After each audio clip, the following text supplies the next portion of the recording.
Hey there, welcome back to Ask Amy. I have a question today from Kelly.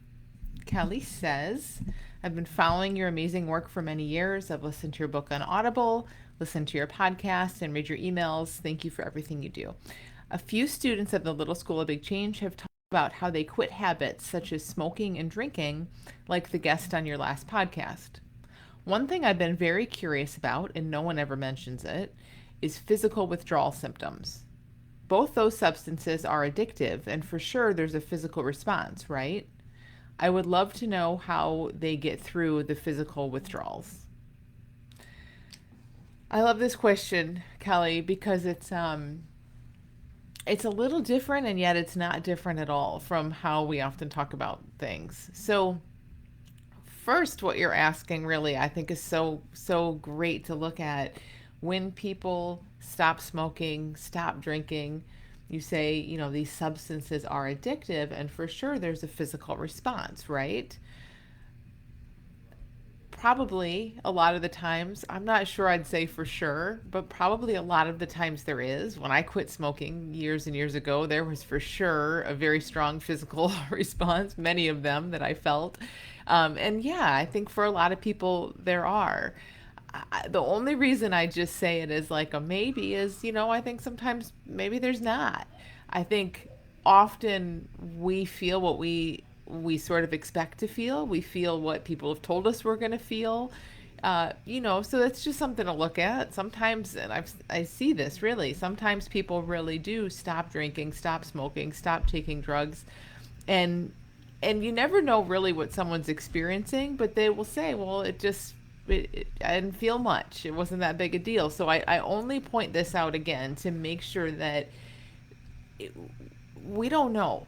Like, let it be really open, really fluid. You might feel some stuff, you might not feel some stuff, you might feel really strong. Anybody, I'm talking to all of us, we might feel really strong physical stuff, we might feel very moderate physical stuff. We really don't know. No one knows for sure, and it's all okay. And it's great to be in that place of not knowing rather than in this place of this is going to hurt. I know what's coming. There's always physical withdrawal symptoms when you stop taking a substance, because I don't see that as the truth at all. But if you're sure that's the truth, it's probably going to be your truth and it's going to be a really different experience than if you're just sort of open. Okay, now that's the minor point compared to the really big point. So your real question here is, how do you get through it? How do you get through, if there is physical withdrawals, how do you get through it? And what I think is so huge to see here is what I'm always talking about here is experience. I'm not talking about thought created. Well, it's all thought created. I'm not talking about thoughts necessarily. I'm not talking about emotions necessarily. It could be all of it and any of it. So see if you can back up and take a really big view, get a really big picture of experience, period. Meaning everything that moves through a human being, all the stuff we feel. Now, our mind will want to put all this stuff in different buckets and call it different things. Like, oh, well, I can handle the thoughts and I can handle some emotional stuff, but I don't know if I can handle the physical, or mix it around, right? For many people, they say, I can handle a little physical pain, but I don't want my mind racing, or I don't want to feel anxiety or whatever. I want you to see that it's all the same thing. It's all experience. Every single thing we ever feel is the same, is experience. And it's only kind of after the fact, in a sense, that a mind will come in and give it a name and a label and talk about it, and then create a bunch of stories and expectations around it. That's not what it is. So that's why, when I said, some people say, oh, I didn't really feel much. I quit drinking after 50 years and I didn't feel a lot of physical withdrawal symptoms. It's because we don't know, like, something doesn't come through necessarily as, ooh, this is a physical withdrawal symptom. That's a mind. We feel energy. We feel sensation. We feel energy and sensation. And even those are labels, right? Even those are my mind now calling those words. But I usually just call it stuff because I think it shows us what we're talking about here. We just feel stuff. just feel stuff. And then a mind will come in and say, oh, yeah, I had this detox feeling, or I had this feeling or that feeling. But again, see if you can get a sense, Kelly, for how that's coming in after the fact. That's a mind just wanting to label and tell stories and bucket our experience. So, so sometimes people might feel, who knows what, but they only experience what their mind is kind of telling them about it, and how it shows up for them. So the real big piece of this that is just so huge to see is the physical withdrawal symptoms, whatever those might be. Say people shake or feel nauseous or whatever, I don't know. That's experience too.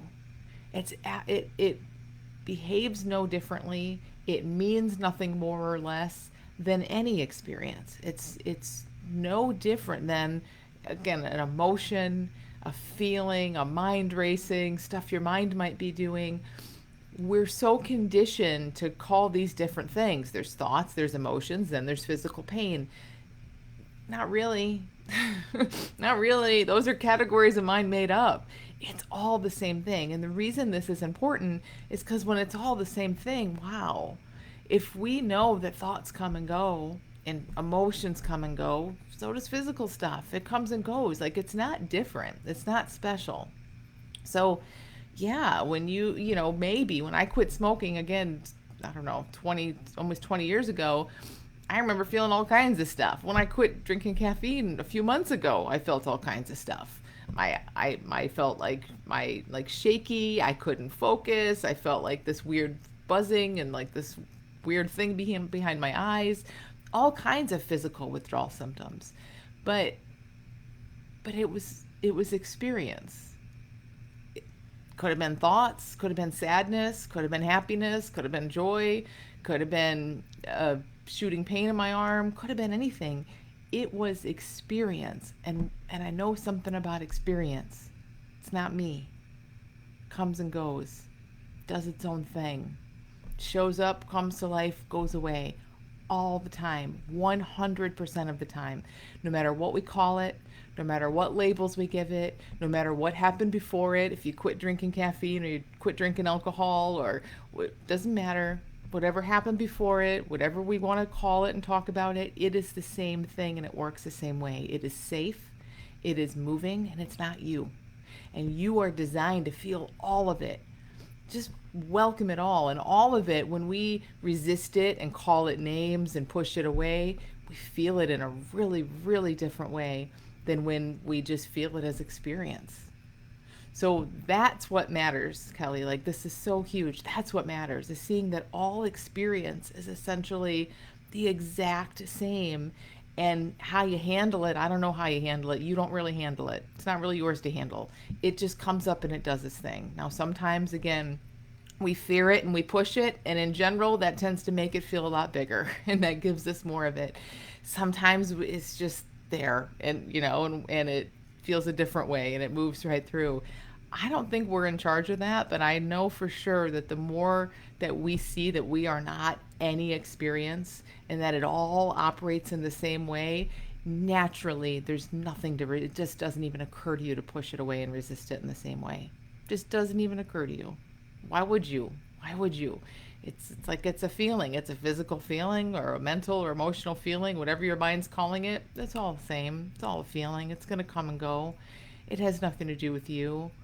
And there's something in that bigger space of just being able to welcome anything in that is amazing and makes life, and it makes anything you're feeling so much easier. So much easier to feel. So much